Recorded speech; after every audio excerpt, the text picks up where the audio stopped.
Observabilité, c'est un terme que vous avez déjà certainement entendu parler ou que vous allez entendre parler très régulièrement. On le voit souvent dans des blog posts et c'est un élément prépondérant en matière d'architecture sur différents outils qu'on utilisait parfois auparavant et qui ont eu besoin un petit peu d'être refondus. Donc on va découvrir tout ça ensemble. N'hésitez pas à vous abonner à ce podcast ou à le partager autour de vous. Jingle et c'est parti.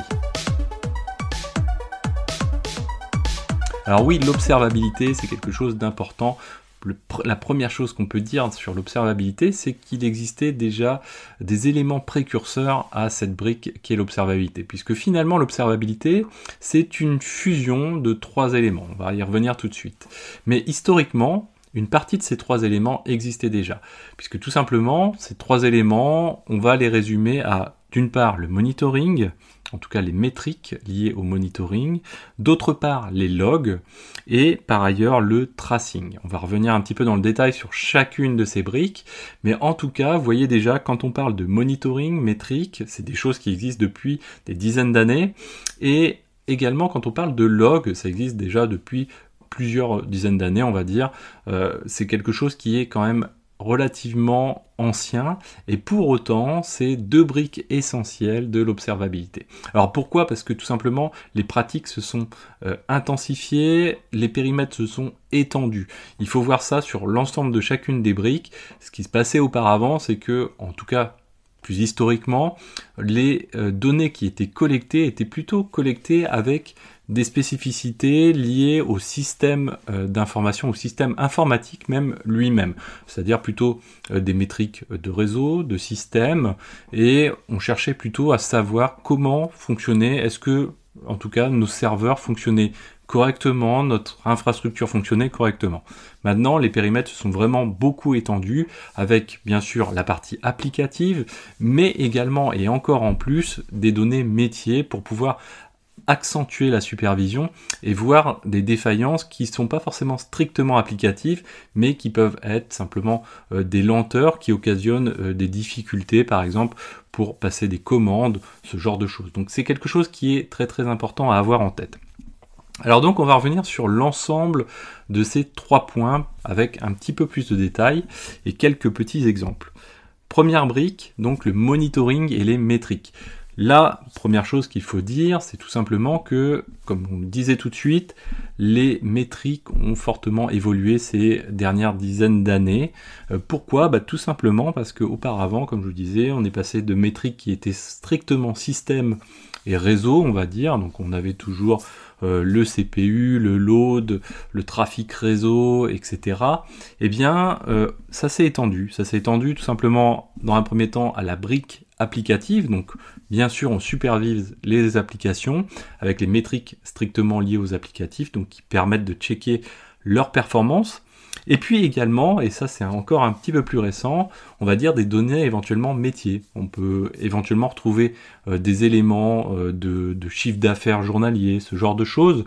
Et tantôt, vous voyez, on se situe un petit peu à la limite entre de la business intelligence, qui elle est plutôt sur des échelles de temps relativement longues, et puis finalement des métriques qui elles n'ont pas un but à vérifier finalement un chiffre d'affaires, etc., mais plutôt à faire ressortir des anomalies et à réagir rapidement face à un dysfonctionnement. Donc derrière, on va coupler au monitoring et aux métriques, bien sûr, un système d'alerting qui va permettre de notifier. Il en existe différents types, plus ou moins synchrones, plus ou moins qui va permettre de plus ou moins notifier les gens de différentes manières. Ça peut être du mail, du SMS ou d'autres moyens. Et donc ça, c'est quelque chose qui est assez important. Parmi les normes qui ressortent des métriques, de la collecte de ces métriques, on va retrouver OpenMetrics, donc on retrouve sur des stacks relativement connus. Alors justement, parlons un petit peu des stacks de monitoring et de métriques pour finir de boucler avec ce premier point qui est le monitoring et les métriques. Eh bien, première stack généralement qui vient un petit peu à l'esprit quand on parle de monitoring et de métriques, ça va être Prometheus, éventuellement donc Thanos, ou en tout cas un back-end de Prometheus, puisque Prometheus n'est pas fait pour stocker beaucoup de métriques et sur une période relativement longue, donc il a besoin de de ce qu'on appelle un back-end, qui est finalement son stockage longue durée. Et à côté, bien sûr, Prometheus, on va l'associer à Grafana. Donc ça, c'est une première stack. Deuxième stack qui existe également. Alors là, du coup, on n'est plus vraiment sur une stack où éventuellement on peut retrouver une combinaison entre Prometheus et lui-même, c'est-à-dire c'est Zabbix. Zabbix, c'est également donc un système de monitoring qui perce de plus en plus, open source toujours, et qui fait son bonhomme de chemin. Et pendant le même temps, et là ça on va le retrouver sur l'intégralité de la stack d'observabilité, ou en tout cas l'intégralité des stacks d'observabilité, il y a la société Grafana Labs, donc qui est la créatrice finalement de Grafana, qui s'est développée de plus en plus et très très fortement, vraiment au cours des 3-4 dernières années. Il y a eu un développement considérable de différents outils de Grafana qui est complètement sorti du simple petit outil qui était à la base simplement l'exploitation, la mise en place de dashboards. Éventuellement simplement on l'avait en tête pour tout simplement valoriser les données de Prometheus. Là on est carrément beaucoup plus loin et on va retrouver par exemple un outil qui s'appelle Mimir. Mimir va permettre de stocker des métriques et c'est développé par la société Grafana. Alors maintenant on va parler des logs tout simplement, donc c'est le deuxième point important dans la stack d'observabilité. Donc les logs, qu'est-ce qu'on peut dire dessus? Donc l'objectif des logs, on parle généralement et historiquement de centralisation de logs. C'est-à-dire qu'on va avoir un petit peu partout, disséminé sur notre infrastructure, des outils qui vont permettre de récupérer des logs de systèmes applicatifs ou de systèmes plus généralement informatiques. Donc on va retrouver des logs système, des logs réseau éventuellement, on va retrouver des logs dédiés aux applicatifs eux-mêmes, et donc tout ça, il va falloir pouvoir les collecter. Et à la différence des métriques, on n'est pas du tout sur le même type de données. Une métrique, c'est quelque chose qui est relativement facile à collecter, puisque généralement c'est un chiffre, tout simplement, donc un float éventuellement, et derrière, on va pouvoir facilement condenser cette donnée, compresser cette donnée avec des formats qui sont assez connus, donc le delta ou le double delta, qui fait que si vos métriques évoluent peu finalement, eh bien vous allez vraiment pouvoir compresser très très fortement la donnée. Pour les logs, c'est beaucoup plus complexe. Donc première chose, sur les logs, les problématiques qu'on va retrouver, ça va être tout simplement la mise en forme de ces logs. Et là, il y a un travail encore qui est à réaliser. On retrouve très souvent du JSON, mais il y a aussi d'autres moyens de pouvoir uniformiser ces formats de logs. On retrouve les formats syslog également. Eh bien, il y a beaucoup de choses à faire pour unifier les logs entre l'aspect système, l'aspect réseau et l'aspect applicatif. Donc ça, c'est une première chose qui est importante. La deuxième chose qui est importante, ça va être le stockage de ces logs. Bien sûr, ça va prendre de la place. On est sur quelque chose qui est relativement verbeux. Et derrière, il va falloir faire les bons choix de bases de données typées pour pouvoir stocker ces logs. Alors, je dis bien stocker, je dis pas exploiter les logs. Il y a deux options en matière d'exploitation de logs. Donc stocker ces logs, ça va prendre éventuellement beaucoup de place et ça peut devenir très très coûteux éventuellement. Donc c'est vraiment un poste de dépense qui, je pense, au cours des années précédentes, beaucoup de sociétés pouvaient faire l'impasse sur le stockage des logs. Plus ça va, plus les sociétés collectent et stockent ces logs, à la fois d'un point de vue valorisation de ces logs, c'est quand même de la donnée, on retrouve derrière beaucoup d'informations qui peuvent être utiles, mais également en matière de sécurité. Il y a les aspects de SIEM ou ce genre de choses, et ça c'est quelque chose qui est assez important. Alors je vous disais ensuite aussi en matière d'exploitation, au-delà du simple stockage des logs. Pourquoi ? Parce qu'il y a deux aspects en matière d'exploitation et deux angles de vue différents. L'angle de vue historique, et lui, il a été apporté par la société Elastic, c'est le stockage sous format document avec un objectif d'exploitation relativement intensive et offrant le plus de possibilités possibles. C'est ce qu'on retrouve avec notamment Elasticsearch. C'est-à-dire chaque ligne de log va être indexée en totalité, chaque élément du log va être indexé pour pouvoir couvrir le plus de cas de figure de recherche possible. Donc ça, c'était un premier choix qui est historique. Le problème de ce choix, c'est que en matière de consommation de ressources, il est relativement important. C'est-à-dire que même si je ne requête pas mes logs, je prévois d'indexer ces logs, et ça a un impact au niveau de la ressource, c'est-à-dire qu'au moment où je vais vouloir ingérer les logs, il faut que mon moteur de base de données en question puisse disposer de ressources assez importantes, notamment en RAM. Ça, c'est quelque chose qui est considérable pour pouvoir indexer. Donc ça, c'est le premier point. La deuxième option, ça a été finalement avec le temps d'observer que finalement, les logs, on les interroge pas si souvent que ça.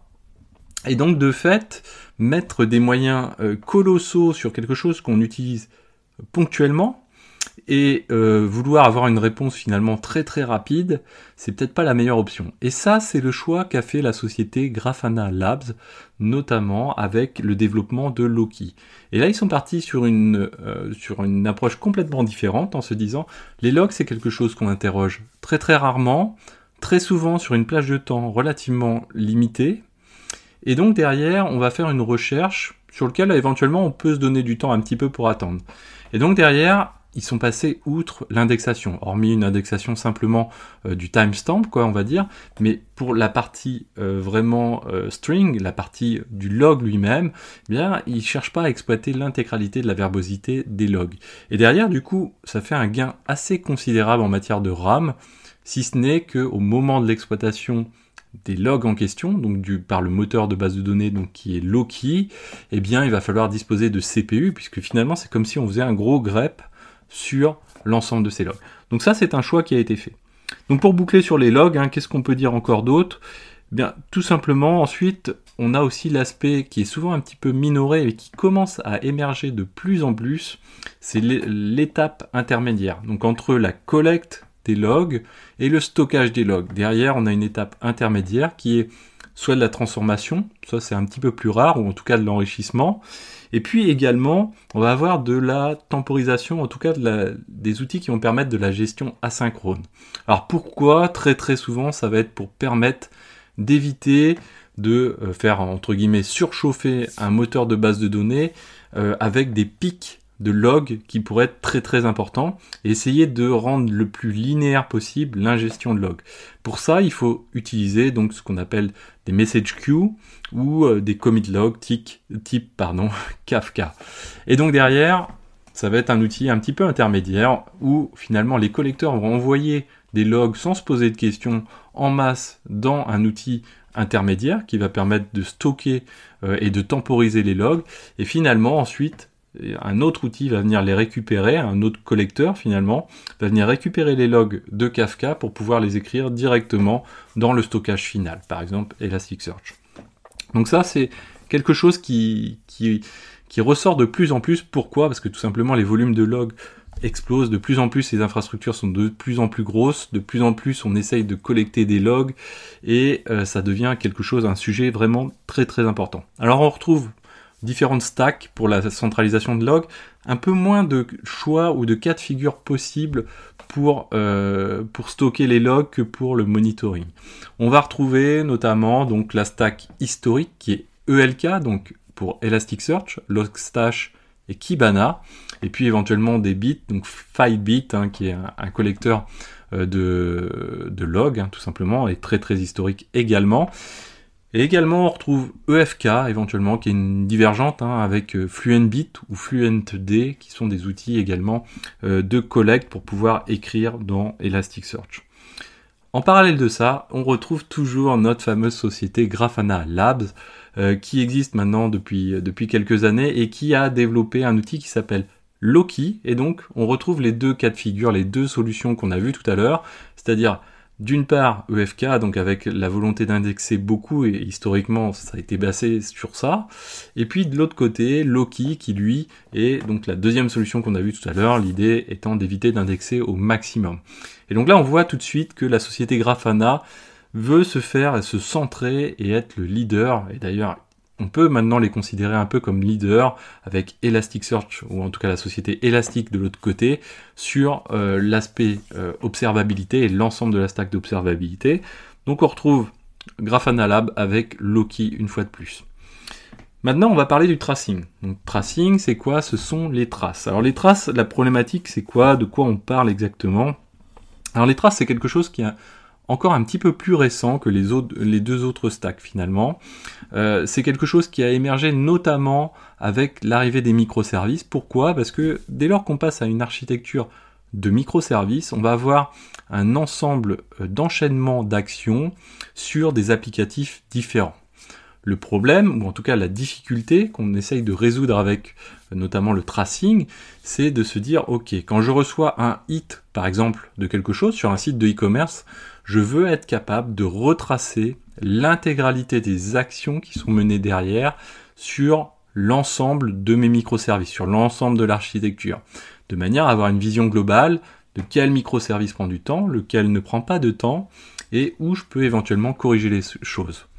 Et au-delà de ça, donc, le tracing permet aussi de rentrer à l'intérieur de chacun des applicatifs pour ensuite tracer au sein même de l'applicatif les différentes fonctions qui vont être lancées ou les différentes actions qui sont lancées sur notre applicatif. Par exemple, si je fais un select sur une base de données SQL, il va pouvoir dire ok, voilà, tu as commencé ton action, tu fais un select, ensuite mettons que je fasse un insert, je vais avoir une trace aussi pour l'insert, et donc ça va me donner le détail de ce qui va être réalisé. Par exemple, pour une simple action de mon applicatif, je vais avoir l'ensemble des éléments qui vont être réalisés, donc le select, l'insert, éventuellement d'autres calculs, et ça va me permettre ensuite de pouvoir travailler la performance de mon applicatif pour faire en sorte qu'il soit plus performant, donc plus rapide, et réduire la latence. Donc ça, c'est un enjeu primordial qui est couvert par le tracing. Le tracing, pour faire ça, utilise ce qu'on appelle des spans. Les spans, en fait, c'est simplement des jalons sur lesquels on va pouvoir mesurer un début et une fin d'une action, ou en tout cas d'une action donnée, qui vont être découpées en ensemble de spans. Et donc ces actions, telles qu'on parlait tout à l'heure des hits, pour un hit donné, on va pouvoir avoir l'ensemble des spans qui vont être réalisés, tracés, et on va pouvoir dire, ok, on passe du temps à cet endroit-là, on passe du temps à cet endroit-là, mais là on peut éventuellement améliorer de telle et telle manière. Donc ça, c'est quelque chose qui est très très important, qui monte de plus en plus, et derrière, donc, on va retrouver des stacks qui vont être un petit peu différentes également.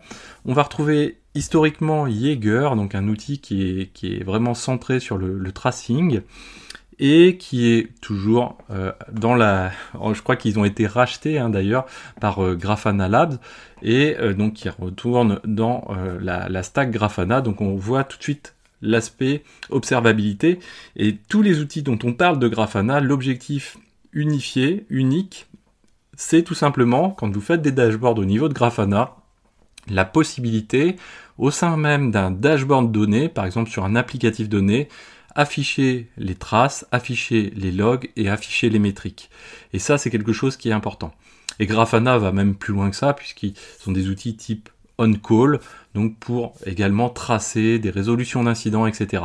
Donc vraiment des outils qui sont importants et qui rendent plus moderne la partie monitoring un petit peu historique en reprenant l'ensemble de la stack. Alors tout ça c'est bien, et ça a fait émaner des sujets. Et parmi les sujets qui ont émané, donc on va parler d'autre chose, on va parler d'open télémétrie. Donc bien sûr, au fur et à mesure, on a vu qu'on a des stacks et surtout des acteurs qui sont différents, qui participent de différentes manières. On a la CNCF qui pousse différentes solutions, donc le Prometheus, Thanos, etc. Et puis on a des acteurs plutôt privés, qui eux, leur but, bien sûr, c'est de faire de l'argent, comme Elastic, Grafana, etc. Et chacun est venu avec sa solution, et finalement, ce qui se passe, c'est que les acteurs ont besoin de migrer, de passer d'une solution à une autre, et ça, c'est quand même quelque chose qui n'a pas été prévu, bien sûr, et qui est rendu, du coup, de fait, difficile. Donc Open Telemetry, on va dire, repose un petit peu sur cette base-là, avec l'idée de refondre l'ensemble et de permettre l'interopérabilité entre les outils. Pour ça, sur un fondement de base, ça va être d'un côté une partie collecte, de l'autre côté une partie stockage, et faire en sorte qu'il y ait une brique au milieu avec une forte standardisation qui permette de passer outre le fait qu'on est sur des stacks différentes, tout simplement, en matière de stockage et en matière de collecte, par exemple. Et faire en sorte qu'on puisse toujours, finalement, retrouver ces petits et pouvoir passer d'un outil à un autre, suivant le souhait, grâce à ce principe de fonctionnement. Historiquement, on parlait d'Open Tracing et Open Census, qui sont maintenant devenus Open Telemetry. Alors Open Telemetry, donc ça émerge depuis 2019 grâce à la CNCF. Et donc c'est vraiment un outil sur lequel on va retrouver les grands noms de la stack d'observabilité d'un point de vue général. Dedans travaille Elastic, travaille Grafana, mais aussi plein d'autres sociétés. On parle également de protocole. Donc le protocole c'est OTLP, non pas OLTP, mais OTLP pour Open Telemetry Line Protocol. Voilà, donc ça va être tout pour aujourd'hui. On a brossé brièvement la stack d'observabilité. Avec ça, vous en saurez certainement un petit peu plus. N'hésitez pas à me faire des commentaires par ailleurs, mais surtout à partager ce podcast, à vous abonner si ce podcast vous a plu. Et moi, je vous dis à très bientôt sur Xavki.